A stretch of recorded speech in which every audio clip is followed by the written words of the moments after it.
Wah itu kan ribet kan? Manggil dosen dekan VAI dipanggil, dekan VAI nggak mau langsung jawab, cari dosen yang nekuni itu. Usul fikih saya nekuni itu baru seminar, nunggu dulu Mbak ini orangnya baru. Kok panjang ya? Bisa tutup Islam kalau kesuwen. Coba kalau tanya kiai kan nggak ketemu di jalan. Dulu Mbah Zubair kata Mbah Mun, saya termasuk santri yang diapresiasi Mbah Mun. Dhisik Mbah Zubair yang ngono, anak nong takok pesuan gak oleh, gak takok ning kene. Jangan biasa ditanya orang ngadeg-adegan. Ya alhamdulillah ilmunya cukup, kalau gak cukup ya kok sik. Jadi sebetulnya orang sopan itu ya agak-agak ada yang ditutupi sebetulnya. Mboten prayogi teng dalan ngenjang mawon matur. Ya sebetulnya ya sebenarnya memang ilmunya agak cukup gitu. Tapi itu sebenarnya secara fikih itu haram, menunda itu haram. Ya haram tuh, coba bayangkan ya, kalau tanyanya sekarang, Gus saya ini sudah keluar darah 1 bulan penuh, padahal normalnya hanya 6 hari. Saya nanti sholat enggak? Kalau nginjang mawon dugi kula, berarti kan hari ini belum ada keputusan. Sholat apa enggak kan? Tapi karena modus tadi, boten prayogi nggih ngendikan ngoten teng dalan nginjang tegen kula. Itu kemungkinannya 2, sopan atau goblok, itu saja. Kayaknya kalau sopan enggak lah. Kayaknya enggak lah kata saya. Karena secara fikih itu jelas haram. Bagaimana mungkin sesuatu yang harus dipraktekkan nanti duhur dijawab besok, berarti duhur, asar sampai subuh belum ada jawaban, berarti enggak ada sholat kan? Makanya dibutuhkan orang-orang alim yang kultural seperti ini, dan NU menghormati kultural. Tapi Mbah Mun juga sangat menghormati Islam formal, karena tadi produk-produk formal itu bisa dilembagakan oleh negara, dan itu kita ikut untung gitu. Makanya Mbah Mun itu kalau punya tamu KUA, punya tamu polisi sampai pejabat itu. Kenapa saya contohkan KUA? Supaya jangan kira seperti pendapat orang-orang hasud, wah mesti aja disolani presiden seneng, menteri seneng. Enggak juga, sebenarnya semua kiai itu mulai KUA sampai polisi, polsek, polres itu seneng semua. Karena sama-sama diajak mengawal bangsa ini, diajak mengayomi semua masyarakat. Tapi kadang-kadang masyarakat ngeritiknya, jenenge kiai disolani menteri ya seneng presiden. Padahal yang sowan kiai itu ya mulai KUA, Kapolsek, kepala desa, RT, Mudin. Itu Mudin kalau tanya ya lucu-lucu. Gus kalau nate nyembelih pitik kemanian, pitike go bedhe. Akhirnya wis ngerti nak kemanian langsung tak sebelah meneh. Terusane ku sah ta ora. Ribet. Ya tak jawab, lah pitike pas iku jek urip to ora? Terus urip Gus. Wis sah cara mazhab Malik jek urip. Karena itu ada perdebatan antara mazhab Malik dan mazhab Syafi'i. Nah, cara Imam Syafi'i itu agak ketat. Hewan yang punya kehidupan sudah mutharibah, misalnya ayam jago, contohnya harus jago, karena kalau ayam kecil diikhlaskan haram. Jadi yang cilik wae kan gitu. Fikih itu ya, fikihnya orang Indonesia itu pecundang. Kalau ayam kecil gak ditanyakan, mate ra wis. Kalau jago ditabrak truk kejet-kejet. Andai kan gak disembelih pun mesti mati. Itu cara mazhab Syafi'i itu haram. Karena penyembelihan ini tidak menjadi penyebab kematian, tapi memang karena kecelakaan tadi. Tapi cara mazhab Imam Malik enggak.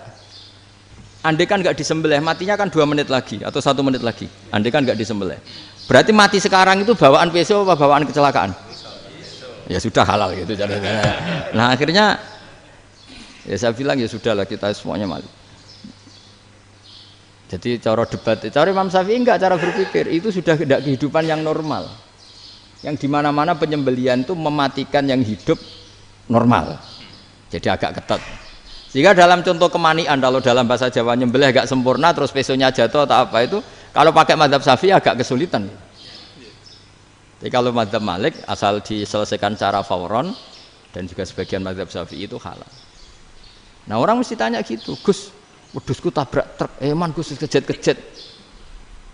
Tapi nak pitik cilik ra ditakok. Makanya termasuk kritiknya Mbah Mun, tapi ini mazhabnya Mbah Mun ya, kamu boleh ikut boleh ndak, karena ini urusan ndak penting.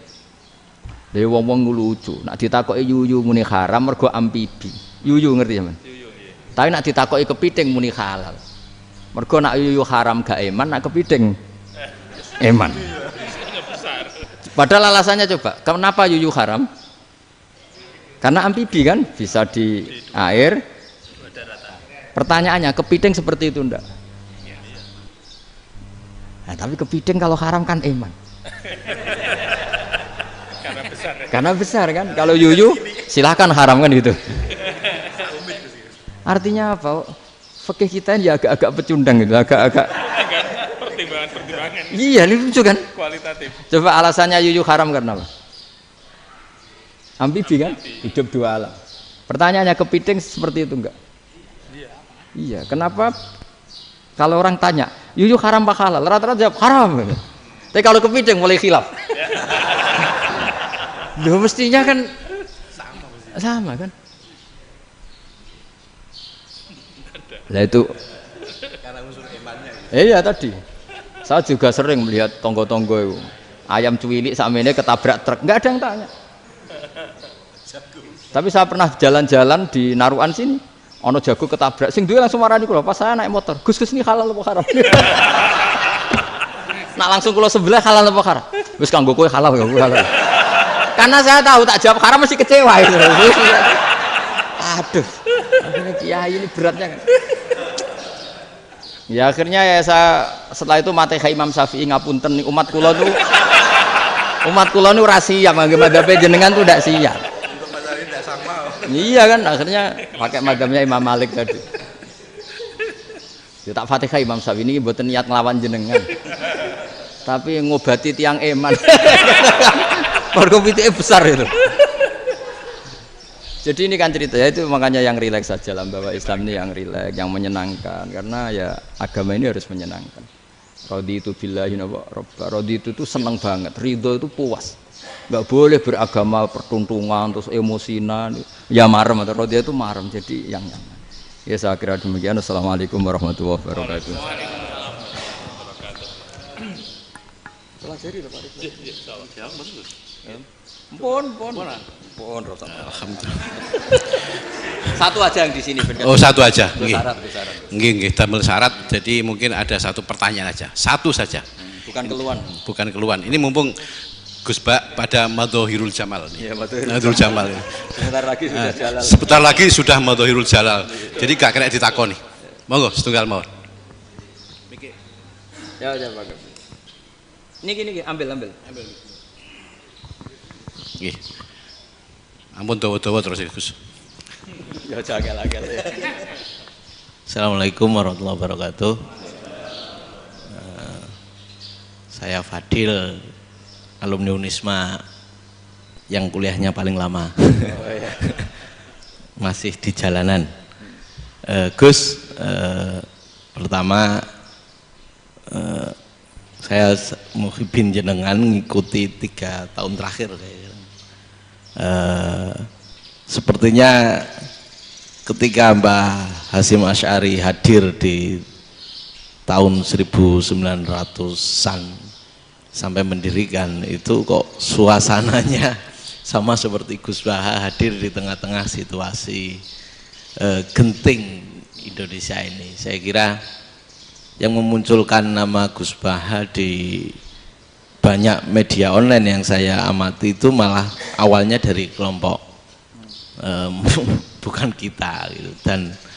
Dan itu kami melihat bahwa apakah nanti 1926 dan 2026 satu abad NU, saya kok termasuk orang yang punya apa ya semacam harapan gitu Gus Baha bisa ya mungkin kalau beliau Mbah Hasyim Rois Akbar, sekarang Rois Am, nanti ada istilah baru lah, tengah-tengah antara Rois Am dan Rois Akbar. Karena setiap satu abad harus ada mujadid dan kami berharap. Nah, kamu aja tak angkat. Itu yang pertama, artinya mohon maaf Gus. Yang kedua soal saya termasuk orang yang cukup iskal dengan peristiwa Nabi, kalau banyak disebutkan itu kisah Nabi Khidir Khodir yang dari 3 cerita itu hanya satu cerita yang saya masih agak bingung soal di situ anak kecil itu pakai kalimat, kalau di Al-Quran itu pakai kota lah, jadi pakai anak kecil itu dibunuh seperti itu. Jadi ada istilah yang apakah memang saat itu ada syariat yang membolehkan atau memang ada sesuatu yang secara dari Allah Subhanahu wa taala memang itu dibolehkan untuk Nabi Khidir. Jadi di antara semua cerita itu saya yang agak iskal yang itu. Kalau yang kisah soal membocorkan itu mungkin masih bisa masuk ya, tetapi apakah sudah ada ilmu psikologi yang sangat tinggi sehingga kalau ada anak-anak yang idiot itu atau apapun istilahnya yang sekarang itu boleh dilakukan tindakan begitu gitu. Nah ini saya lebih provokatif dari Pak Rektor biasanya. Artinya mohon maaf karena pemahaman saya ada dua pendekatan ilmu yang masuk, satu seperti Nabi Musa, yang satunya seperti Nabi Khidir. Mudah-mudahan ada sedikit penjelasan. Siap Gus, terima kasih. Dan yang terakhir mudah-mudahan karena Indonesia situasi terakhir saya kira kita ketahui lagi pandemi seperti ini Gus, jadi saya juga ingin pendapat Gus Baha, apakah ini situasi pandemi corona itu Allah sedang madhohirul jamal atau madhohirul jalal? Terima kasih. Assalamualaikum warahmatullahi wabarakatuh. Assalamualaikum warahmatullahi wabarakatuh. Monggo langsung mawon Gus. Ini provokatif ini kayak. Loh di situ aja kamu tanya kok terus mirip. Siapa Fadil ya? Dari peternakan ya? Tapi mau ngomong tafsir itu. Mulai kacau peternakan ngomong tafsir ini mulai kan. Nah ini ada yang hafal Quran ngaco, paling enggak setengah hafal. Nggak yang dari Unisma. Nggak begini, ayat itu kan ditutup wama fa'altuhu an amri, ya saya maknani wama fa'altu lan orang nglakoni ingsun hu ing kabeh sing kasebut an amri mergo kepinginanku ingsun. Jadi saya melakukan itu semua bukan karep saya sendiri. Jadi Khadir sendiri itu kamu untung enggak nekuni tafsir. Kalau nekuni tafsir yang kamu soal bukan Nabi Khidir, karena Nabi Khidir itu hanya satu orang. Yang kamu soal harusnya Israel. Wih itu ndak rektor, ndak kiai besar, ndak siapa saja dihabisin itu. Kenapa Israel ndak kamu tegur? Gimana hukumnya qatlul mukmin? Kenapa Israel ndak kamu masukkan ayat wa may yaqtul mu'minam muta'ammidan fajazauhu jahannamu khalidan fi. Ingat ya Israel. Iya kan? Nah, Israel melakukan pembunuhan itu, kadang yang dipateni nyuwun sewu orang soleh betul. Tapi wae kabundut ya. Itu Israel juga tidak atas pilihannya, tapi karena perintah. Nah, Khadir itu bukan nabi syariat, kira-kira mirip kayak Israel. Karena beliau bukan nabi syariat. Jadi ini agak aneh, kan orang nekuni tafsir kayak saya sampai berjilid-jilid kitab. Saya kemarin mata saya agak sakit karena saya nangis itu sudah 2 hari. Bukan mikir sampean tapi mikir ilmu ini harus ada yang mempertahankan. Karena apa ya, nekuni ilmu itu kan ribet. Kalau yang nekuni ilmu terus dosen terus rektor itu ya agak ada fasilitasnya. Kalau nekuni ilmu kiai itu naruh keramat kan taqabbala wa minna minkum taqabbal ya karim. Iya, tapi saya alhamdulillah keramat jadi ya tetap hidup itu. Saya ulang lagi ya. Harusnya Mas Fadil itu kalau nekuni itu yang disoal tuh Nabi Khidir. Nabi siapa? Apa malaikat siapa? Israel. Karena itu korbannya lebih banyak. Pertanyaannya, Israel kena enggak oleh aturan ayat wa may yaqtul mu'minam muta'ammidan fajazaahu? Kan enggak. Karena semua itu wa ma fa'altuhu an amri. Saya lakukan ini. Mungkin ngaji kamu enggak khatam sih mau delok fakotalah itu. Itu Nabi Khidir pasti tersinggung, enggak baca belakangnya itu. Ya karena jurusan peternakan itu. Atau salah gurunya yang ngajar. Ya. Daripada nyalakan 1 orang mendingan 2 ya. Jadi kalau ngaji itu khatam, sehingga ngerti ayat itu kan ditutup wa ma fa'altuhu an amri. Nah, menurut Ibnu Hajar Al-Asqalani yang nyarai Bukhari, dan ketika itu cerita tafsir ayat itu, wa hadza dalilun ala anna Musa afdhali minal Khadir. Justru ayat-ayat itu menunjukkan Musa itu lebih utama ketimbang Nabi Khidir, karena Nabi Khidir monoton melakukan apa saja yang diperintahkan Allah, sementara Musa tetap dengan gugatan syariatnya. Beliau gak terima ada orang main membunuh. Aqtal tanafsan zakiyatan bi ghairi nafs laqad ji'ta syai'an nukra. Nah, sur'atu Musa ila nahyil munkar itu menunjukkan beliau Nabi ulil azmi. Jadi Nabi Musa langsung sikap, wah ini tidak benar kamu, padahal sudah ada perjanjian, kamu tidak boleh bantah.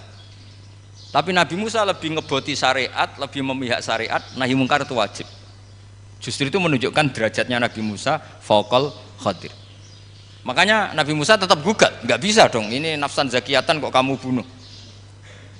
Maka itu jadi ilmu. Nabi Khidir pada akhirnya nyuwun sewu ya tidak bisa jawab. Makanya beliau menutup wa ma fa'altuhu an amri. Sebenarnya saya sendiri itu ya tidak punya alasan. Jadi kalau Israel kamu tanya, ini gimana ini wong melarat mulai cilik, meh sugih mbok pateni. Mbok yo baro ben sempat sugih gitu. Ini kuliah paling lama, urung sempat urip penak. Nah itu kan boyo mateni wong kira-kira lah, nak wis sempat mapan sempat. Lu andai kan Israel pakai aturan syariat kan mateni orang kan ya dikira-kira lah. Jadi itu tidak ada hubungannya tadi dengan ilmu yang kamu katakan urusan psikologi, anak itu tetap semuanya haram dibunuh, nggak boleh. Ya jadi tetap. Makanya ini pentingnya ngaji khatam itu tadi. Jadi pada akhirnya Nabi Khidir itu ada punya alasan, hanya ngendikan wa ma fa'altuhu an amri. Pada akhirnya yang paling pokok yaitu semua ini saya lakukan, saya sendiri itu tidak tahu karena perintah. Jadi untung kamu nggak nyual Nabi Israel. Kalau nyual diincem ribet kan. Ini orang tadi pas seminar Gus Bak ngeritik saya. Wah. Jadi itu pinter kamu, yang kamu soal Nabi Khidir, jadi tidak itu. Ya kalau nyoal Israel resiko tinggi itu, resiko tinggi. Tapi yang jelas gitu ya, makanya tradisi pesantren seperti ini harus terus, karena yang punya tradisi khatam. Saya tuh kalau ngaji kitab udah khatam tuh tersiksa karena tadi. Kadang-kadang yang depan-depan tuh tidak jawabannya di belakang ya tadi wa ma fa'altuhu an amri. Dzalika ta'wilu ma lam tasti alaihi sabra. Jadi ya sudah kira-kira seperti itu. Wajar kamu tidak sabar, wajar kamu tidak itu, memang saya sendiri sebenarnya juga paham itu. Jadi cara basa Jawa niku wajar saya musakira paham. Jadi aku dhewe ku ya ora paham. Wong aku ya mau nglakoni gitu. Jadi sebetulnya sama-sama ada itu kan. Ini jenenge wa ma fa'altuhu an amri. Dah ya. Ya.